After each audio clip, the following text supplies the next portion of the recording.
Boa tarde aí, pessoal, que está participando da live. Thales vai fazer a mediação aí da live. Eu só queria fazer uma pequena apresentaçãozinha do César, em nome da direção do sindicato e tal. Eu estou com uma emergência médica aqui com a minha família, então parei o carro só para fazer essa intervenção. Agradecer a participação do pessoal, tá?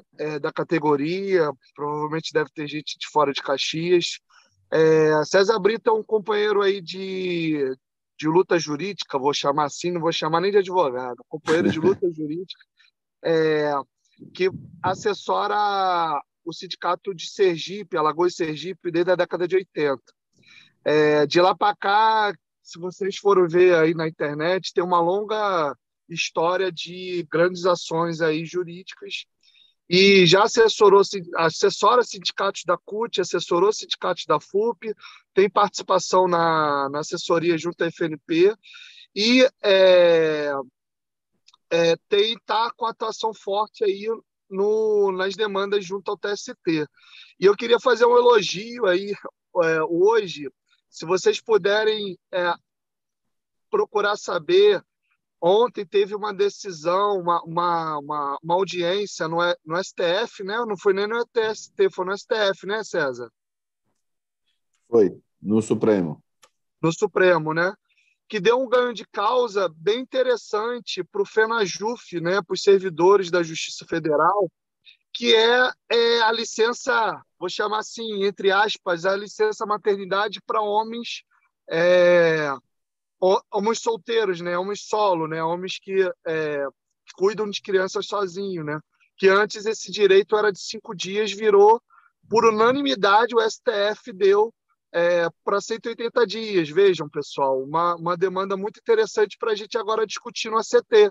E o César foi o orador, né, em defesa da causa. Licença maternidade para homem solteiro. Quer falar Isso. Quem falou aí, pessoal? Ele mesmo. Então, assim, sexual, né? eu acho que o César tem que falar aí as tratativas aí de como está, nesse momento, a situação da RMNR no STF, não tem que ter expectativa muito grande com a nossa ação da RMNR, apesar de ser um direito que a gente julga muito pertinente, né? Julga muito justo, né?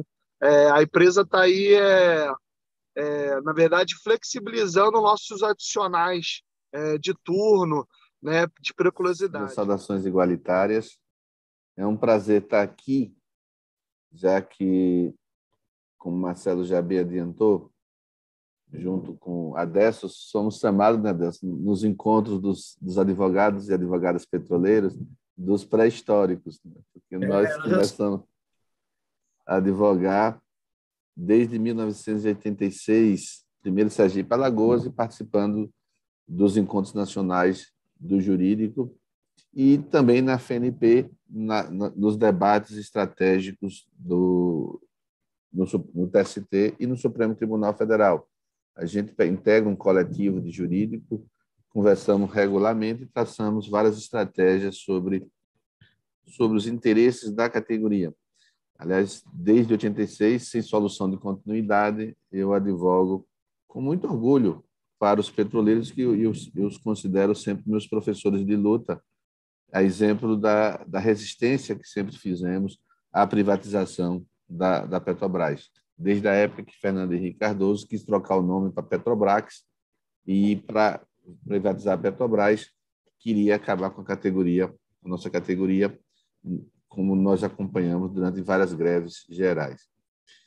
Eu só queria fazer um esclarecimento. Primeiro, viu, Thales, que algumas questões jurídicas eu não vou colocar, questões estratégicas, não se discute estratégia jurídica em público, porque pode ter alguém da empresa a nos escutar e seria facilitar a defesa deles. Eu vou fazer uma discussão mais geral e aí, na fase de pergunta, a gente procura esclarecer o máximo possível. Primeiro, compreender o que é a RMNR e porque ela é uma questão muito importante, não só para os petroleiros e petroleiras, mas também para as categorias brasileiras. Todo mundo sabe, quando a Petrobras foi criada, ainda como uma empresa pequena, Os trabalhadores e as trabalhadoras ganhavam adicional de periculosidade, estando ou não na área mais periculosa. Todos ganhavam na ideia de que poderia, a qualquer momento, pelo tamanho da empresa, ingressar num lugar ou no outro. E todos recebiam. Até que um dia o Ministério Público compreendeu de que não poderia pagar, não era correto pagar periculosidade para todas e todas as pessoas, porque a periculosidade é uma verba diferente das demais verbas, ela não incorpora o contrato de trabalho, porque o trabalho periculoso e o trabalho insalubre tem que ser trabalhos excepcionais, já que ele pode tirar a vida do trabalhador e da trabalhadora, por exemplo, numa explosão de uma caldeira. Ou a insalubridade que vai matando aos poucos quando o ambiente não é propício à saúde. Então, por isso que essas regras de proteções à saúde da classe trabalhadora, ela não incorporam para que estimulasse a empresa a investir em equipamentos de proteção ou tirar a área periculosa próxima dos locais de trabalho. Então, essa é uma concepção sempre no sentido de proteger a classe trabalhadora, ela não incorpora como forma de estimular a empresa. Porque se incorporasse aos salários, as empresas não estariam estimuladas, pagando ou não equipamento de proteção, e continuar pagando por incorporação, não haveria o estímulo ao pagamento do adicional de periculosidade. Bom, aí o Ministério Público e o Tribunal de Contas pressionam a Petrobras e a Petrobras para de pagar a RMNR, ou o adicional de periculosidade, para as demais, os empregados que forem surgindo, entrando no concurso, a partir do momento da supressão. Como a Petrobras, a periculosidade, não tinha relação com a atividade periculosa, porque paga a todos e todas, foi feito aquela verba pessoal. Incorporou-se para aqueles que trabalhavam em áreas administrativas, mas a partir de que ingressasse na área administrativa não receberia o adicional de periculosidade. Os outros adicionais, adicional de noturno, né, e todos esses adicionais também têm essa finalidade, eles são mais caros do que o normal para desestimular, por exemplo, horas extras. Você paga um adicional de horas extras para desestimular as horas extras, porque sendo mais cara é melhor e mais econômico contratar pessoas do que pagar horas extras, porque a jornada extensiva também atinge a saúde da classe trabalhadora. O adicional noturno também essa mesma finalidade, mas eles poderiam se discutir em incorporação, a periculosidade e salubridade não. Bom, e aí todo mundo, vocês sabem que essa diferença continuou por muito tempo. Aí depois nós fizemos o acordo coletivo de trabalho e que se falava numa remuneração mínima. Na nossa compreensão, e sempre foi essa compreensão nossa no jurídico, não poderia, na remuneração mínima, incluir os adicionais que sejam de proteção à saúde do trabalhador e da trabalhadora. Não poderia, na RMNR, calcular a periculosidade dentro dela, porque senão voltaria àquela situação anterior que tinha sido proibida. Todo mundo ganhando absolutamente igual. Todo mundo ganhando a mesma verba. Então, qual era o estímulo que se teria de investir em atividades que retirassem a periculosidade ou a insalubridade? Então, a interpretação equivocada que a Petrobras deu, fazendo com que todo mundo ganhasse absolutamente igual, a interpretação equivocada do acordo motivou que todo mundo ingressasse com ações judiciais. Cada estado de uma forma diferente. Em alguns estados, o sindicato ingressando com ação, mas, na grande maioria, os trabalhadores e as trabalhadoras ingressando individualmente com essas ações. Era um tema absolutamente polêmico, vários estados com decisões diferentes.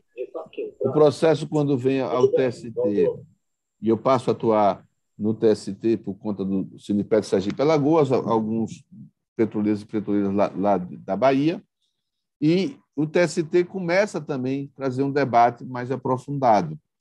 Algumas turmas dando favorável à Petrobras, outras turmas favorável aos petroleiros, até que existe uma turma um órgão chamado Seção de Dissídios Individuais, que tem a função de uniformizar as decisões judiciais das turmas, quando as turmas divergem, e a SDI 1 compreendeu acertadamente que não poderia, num acordo coletivo, retirar verbas de proteção à classe trabalhadora. Ele uniformiza a jurisprudência. Dessas decisões da SDI 1, vários recursos para o Supremo Tribunal Federal. Vários recursos da Petrobras para o Supremo Tribunal Federal. Eu vou retomar um pouco esse tema depois, porque ele é importante para nós compreendermos a matéria no Supremo. Depois que nós ganhamos no SDI 1, as execuções foram para lá, foram para os estados começando a executar, já que transitavam em julgado, e a matéria já estava pacificada pelo TST. Aí a Petrobras inventa uma nova discussão, que é procurar um outro órgão do TST, que é as sessões de dissídios coletivos, para que interpretasse essa cláusula. E, ao interpretar a cláusula, ela diz que, na interpretação dela, estaria embutido a periculosidade e os adicionais de proteção, adicional noturno, adicional de hora e todos os outros adicionais. Como tinha duas turmas, dois órgãos máximos, um em matéria de dissídio coletivo e outro em dissídios individuais, com divergência no TST, o Pleno decidiu a matéria. A matéria foi para o Pleno e o Pleno decidiu, que chama isso incidente de uniformização de jurisprudência, quer dizer, procurou uniformizar e, ao uniformizar, uniformizou de forma favorável a todos nós. A Petrobras perdeu o processo por um voto e vocês acompanharam isso. Bom, nós compreendíamos e ainda compreendemos que essa matéria não era matéria constitucional. O Supremo não teria que analisar essa questão. O Supremo não ia analisar porque ela só analisa matéria constitucional. E nos recursos daquela decisão da SDI 1 e todos os recursos que foram ao Supremo, o Supremo chega a decidir em tema específico que essa matéria não era constitucional. Deixa eu explicar um pouco sobre isso. Quando o Supremo decide um tema, esse tema ele vale como vinculação para a demais decisão. Vocês não poderiam mais modificar esse tema. Só quem pode modificar a decisão de tema é o próprio órgão que fixou o tema, que é o Pleno do Supremo Tribunal Federal. Aí essa matéria passa a ser a orientação do Supremo Tribunal Federal. Bom, mas, para surpresa nossa, quando o TST vai uniformizar a jurisprudência, ele pega dois processos específicos, um de cada tese. Um processo com a tese favorável à Petrobras e uma tese favorável à nossa compreensão. São dois processos distintos com vidas próprias. Quando uniformizada a jurisprudência, a Petrobras recorre dos dois processos, separadamente, porque são dois processos separados. O ministro Alexandre de Moraes julga um desses processos, não julga o outro ainda não foi julgado. Nesse que ele julga, ele dá uma decisão monocrática, dizendo que aquele caso concreto que ele estava julgando era diferente do caso coletivo, que se aplica a todo mundo. E tanto é que ele decide monocraticamente. Nós agravamos dessa decisão, ele submete não ao Pleno, mas à turma, que ele integra, e a turma confirmou o despacho dele, dizendo que, naquele processo específico, não se aplicava o coletivo, porque era diferente. Na nossa compreensão, se diferente não se aplica aos demais casos. Os demais casos continuariam, embora sejam suspensos, mas não aplicaria aos demais casos. Então, esse é um processo que ainda está em debate no Supremo sobre isso. Ele coloca a matéria para apreciação da turma, não do Pleno, porque, repito, só quem pode modificar um tema de Pleno é o Pleno, coloca à disposição da turma, o processo começa a julgamento, 3 ministros, são 5 na turma, um se julgou impedido, foi o ministro Barroso, 3 acompanham a tese dele, 2 acompanham a tese dele, ficariam 3, mas a ministra Rosa Weber pediu vista. Ela pode trazer o processo agora ou levar para o plenário presencial, porque está julgando no plenário virtual, ou levar para o pleno, em função da complexidade da matéria. Então, o processo não foi ainda completado. Mas, completado ou não, ainda tem esse debate sobre o alcance da decisão do ministro. E ainda há outra discussão, que é muito forte, sobre os processos individuais, que foi a grande maioria, que tem coisa julgada. Já tinha sido julgado favorável e transitou em julgado, por conta daquela primeira decisão que eu falei, da STDC, que reconheceu o direito de todo mundo. E o Supremo também tem uma farta jurisprudência, não poderia ser diferente, de preservação da coisa julgada. Ainda que o Supremo decida de forma diferente do que foi julgado, se o julgamento é posterior à coisa julgada, ele não retroagiria para prejudicar a coisa julgada. Então, nós temos ainda vários debates em relação à RMNR. Primeiro, o alcance da decisão do ministro Alexandre de Moraes, mas, segundo, aqueles que têm coisa julgada não atingiria as coisas julgadas, embora esteja momentaneamente suspenso.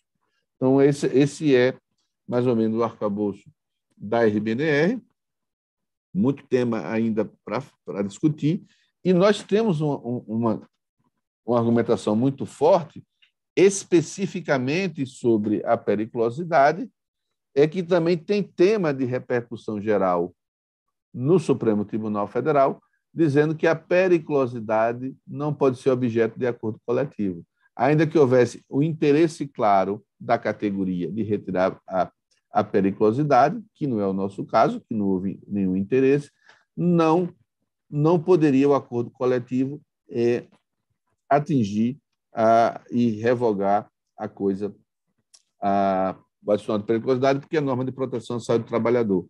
Você observe sobre isso que a própria reforma trabalhista, que modifica a CLT, a partir dela eu começo a chamar a CLT de consolidação das lesões trabalhistas, mesmo ela, que teve a intenção clara de lesionar a classe trabalhadora, dentro dessa política de coisificar a pessoa humana, coisificar a classe trabalhadora, transformar em coisa a ser apropriada pelo menor preço, mesmo ela diz expressamente que o acordo coletivo não pode atingir normas relacionadas à segurança e à saúde do trabalhador, que é o caso da periculosidade. Então, nós temos ainda espaços de debate muito grandes na RMNR, tanto na análise do que vai ser decidido pelo Supremo, quanto no debate da coisa julgada e quanto no debate da preservação da periculosidade. Então, ainda tem muito espaço pela frente na questão judicial. Em alguns tribunais, os processos continuaram, e no que se refere os que tinham coisa julgada, e a Petrobras, em alguns casos, recorreu, em outros casos, pagou, demonstrando claramente que nós temos um espaço ainda de atuação. Esse é o panorama que nós temos da RMNR, para dizer que Marcelo, com a experiência de dirigente dele, faz uma boa síntese. É um processo complexo, difícil, a decisão do ministro do Supremo, monocrática, e que é mantida, por enquanto, com 3 votos, é uma decisão ruim, mas ela não é a decisão que encerra por si só o debate sobre a RMNR. É mais ou menos essa a parte inicial, e fico à disposição para as dúvidas, que certamente são muitas, inclusive nossas. Chegaram duas perguntas aí através do chat, né? Rafael Rezende pediu para ler que ele gostaria de saber se o ARE 11.21.633, tema 1046, pautado para 18/5, quarta-feira próxima, pode influenciar nossa ação da RMNR. Trata-se do exame do acordado sobre o legislado, né? E outra pergunta também que veio através do chat, do Gilberto Ramos. Desculpe se estou sendo repetitivo, mas poderia me informar qual a expectativa quanto à questão RMNR e se, em caso de insucesso, existem recursos?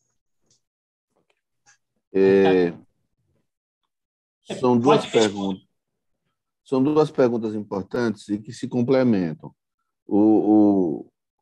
Contra a vontade constitucional também, que se falava em retroatividade dos acordos coletivos, está em debate se os acordos coletivos incorporam no contrato e se eles se prorrogam. Claro que, por exemplo, nós vamos utilizar, se nós perdermos no Supremo, a tese da não incorporação, na não projeção do acordo coletivo, para dizer que o que foi julgado pelo TST foi apenas um período de um acordo coletivo. Então, esse tema se interliga, mas pode ter reflexo a depender da decisão nos processos da RMNR, para o bem e para o mal. Eu ainda acho que nós temos esperança muito grande da RMNR, porque quando a SDI1 julga a RMNR e dá interpretação, o acordo coletivo subsequente é que estaria em debate, os outros não. Então, nós temos ainda parcelas a receber e por isso vai ser importante essa decisão do Supremo sobre a ultratividade. Espero que ele mantenha a ultratividade. Bom, a decisão do Supremo Tribunal Federal, ela pode ou não, ela só atinge legalmente a classe trabalhadora ou os processos individuais quando ele está com repercussão geral. Então, se é julgado em repercussão geral, ele vincula os processos. O que tem repercussão geral sobre a RMNR é dizendo que essa matéria não é constitucional. A decisão do ministro Alexandre de Moraes é individual, é monocrática. Ela não vincula os processos da base. Então, esse debate nas bases ainda vai continuar. Se nós ganharmos com o Alexandre de Moraes, ganhamos, aí nós ganhamos, porque não teria nenhum recurso, transitaria em julgado o incidente de uniformização do TST. Se nós perdermos no Supremo, se for o processo que nós perdermos for a decisão monocrática de Alexandre de Moraes, ainda os processos nos estados estão vivos. Então, vamos ter vários debates jurídicos ainda nos processos individuais. Repito, porque é decisão monocrática. A decisão monocrática não tem repercussão geral. Valeu, César. Mais uma pergunta que chegou aí através do chat. Com relação às causas já julgadas em transitado, essas também podem ser revertidas? O Supremo tem uma farta jurisprudência sobre preservação da coisa julgada. Então, várias decisões do Supremo que modificaram decisões judiciais, relativas à coisa julgada. Houve uma alteração na legislação para permitir a relativização da coisa julgada.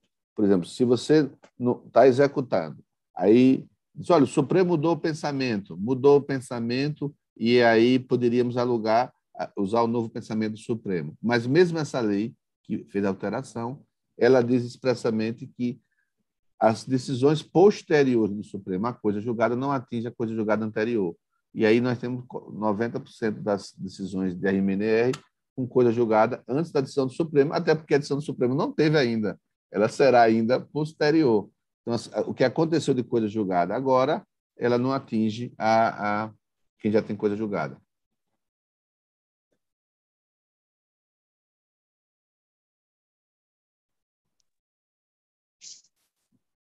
E essa matéria da coisa julgada tem repercussão geral também no Supremo, dizendo que as modificações do pensamento do Supremo não atingem os processos transitados em julgado antes da própria decisão.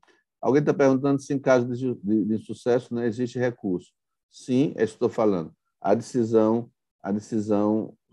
ela não atinge diretamente os processos em curso, porque é uma decisão monocrática. Mais uma pergunta que chegou aí, através aí do chat, Joelson Silva perguntou: TST fez a escolha de 2 processos. Foi qual processo, região?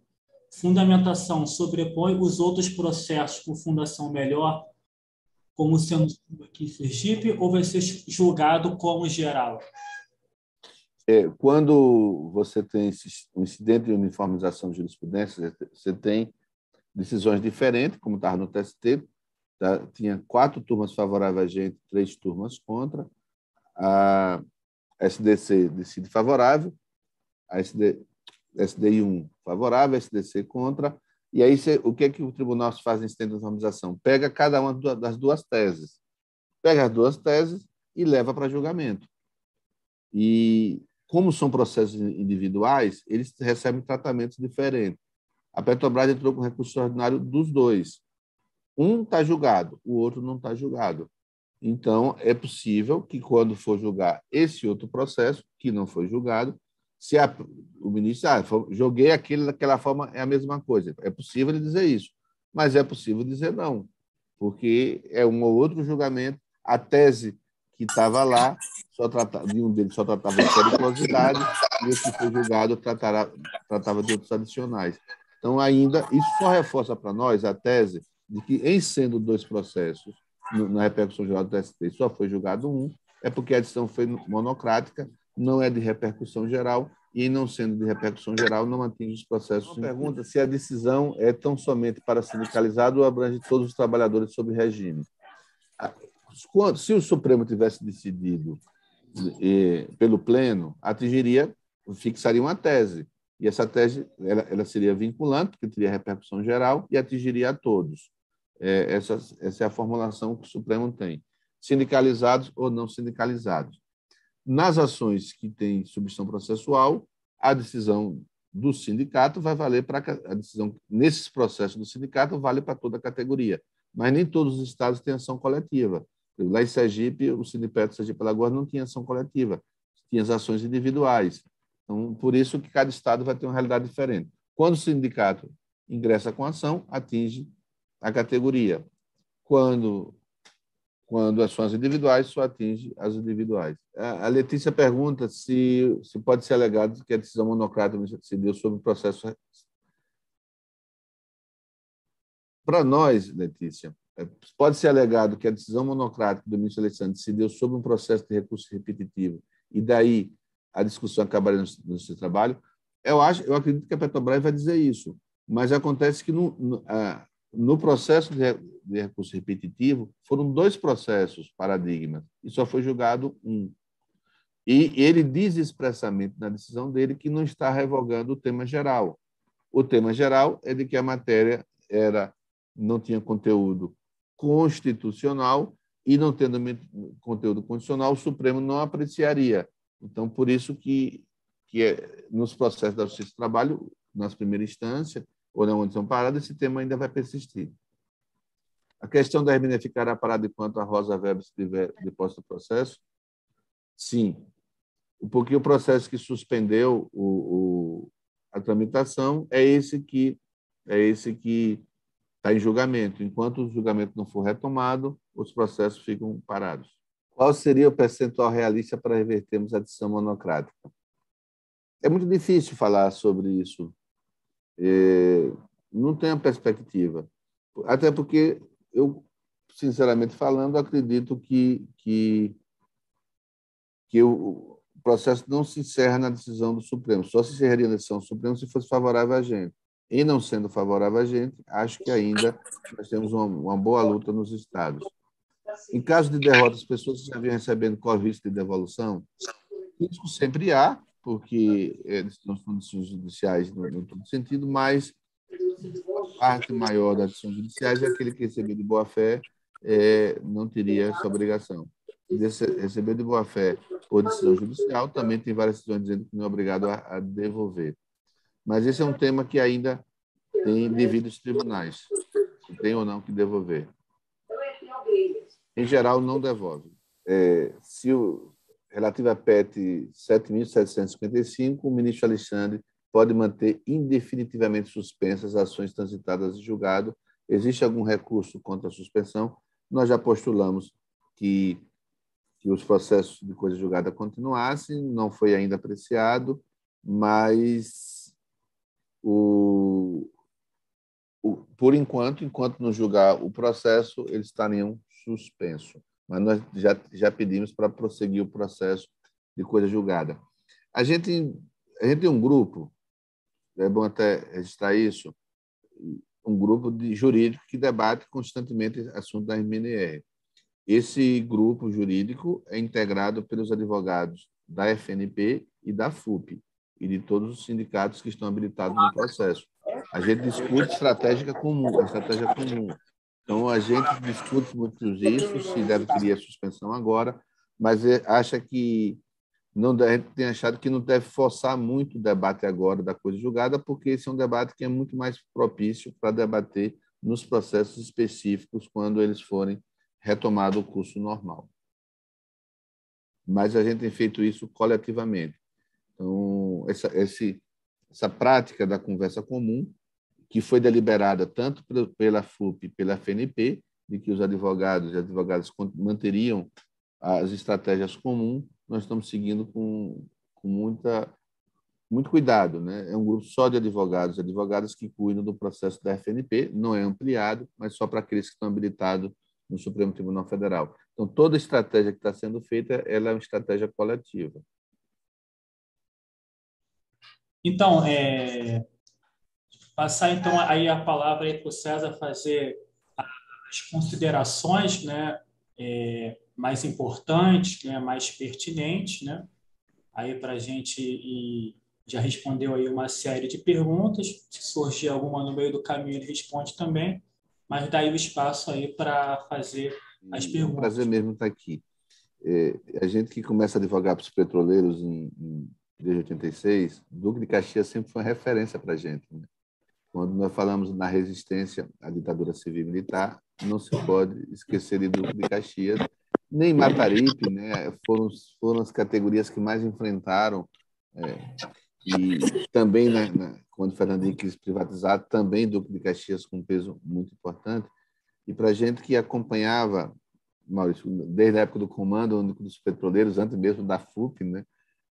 Sempre foi uma voz muito forte levando essa compreensão da importância de Duque de Caxias. E por isso é um prazer muito grande trazer o olhar que eu tinha distante para estar mais perto agora de vocês. Então, para mim, eu tenho que agradecer. Só antes de encerrar, só me pergunto, como o Marcelo falou do julgamento hoje do Supremo, que é o que fez com que eu estivesse aqui ainda de gravata, eu queria falar uma decisão muito importante que o Supremo decidiu hoje, que pode ter influência depois no nosso debate de acordo coletivo. A Constituição brasileira, quando fala em salário maternidade, em licença maternidade, sempre utilizou a expressão maternidade. É porque a filosofia até 88, que o casamento era homem e mulher, a unidade familiar, e que a mãe, numa visão mais machista, era a única responsável pela criação do filho. E o Supremo vai mudando esse conceito, analisando a Constituição de forma mais moderna, reconhece a relação homoafetiva, e a decisão do Supremo é uma decisão premiada na ONU, começou depois a equiparar, em decisão também de repercussão geral, que o pai adotivo e o biológico também, os pais tinham direito às mesmas vantagens, e agora foi uma questão também de repercussão geral, que é a partir de um servidor público. O servidor público, ele adotou em sistema de barriga de aluguel, não adotou não, em cima de barriga de aluguel, passou a ter um casal, um filho, e postulou na justiça o direito à licença maternidade de 180 dias. O juiz concedeu e traz um debate que estava transverso, se teria ou não direito à licença ao auxílio maternidade. O servidor público não tem direito a ele porque não há perda da remuneração. Quem tem esse debate é o seletista, que quando você está em licença maternidade, recebe o auxílio do INSS. Então, esse tema veio para o Supremo, e o Supremo concluiu hoje, 4 horas da tarde, que a licença, a interpretação real da Constituição é que não há diferença entre os tipos de pais. Integram o mesmo conceito de família. E como o pai é solo, porque foi barriga de aluguel, ele é equiparado à mãe em todos os seus direitos. E não vai aparecer no acordo o auxílio maternidade, porque é servidor público. Mas nos debates ele aparece. Nos debates, o auxílio maternidade aparece que é típico do seletista. Então, esse é um tema importante, porque ao equiparar qualquer tipo de formação de família pode ser o pai biológico, 2 pais, pode ser um casamento homoafetivo, a unidade familiar não é mais a definição homem e mulher. E essa é uma decisão que vai consolidando esse pensamento do Supremo, que começa a ter repercussão nos planos de saúde, nos planos de saúde, nos planos de concessão, no direito à pensão. Tudo isso são evoluções, e hoje, nesse caso específico, também para o pai que tem filhos por barriga de aluguel. Mas o importante no debate é que o Supremo diz que não há diferença mais, até porque a Constituição fala que a responsabilidade paterna é um dever também constitucional do homem, dever e direito reciprocamente. Então, um debate que a partir de hoje começa a ter alguns reflexos nos acordos e nas empresas. Obrigado, César. Uma palavra final? Agradecer e, mais uma vez, me colocar à disposição de vocês e dizer que essa realmente é a primeira de muitas. E não só comigo, né? Trazer outros advogados, outros temas que forem importantes para que a gente possa sempre manter a categoria mais conhecimento possível, porque saber é fundamental. O saber é o primeiro passo, é um dos passos da resistência e que nós podemos colaborar no saber jurídico como reforço para a luta política. Nós estamos aqui à disposição. Obrigado, Thales. Obrigado a cada um e cada uma que nos acompanhou hoje.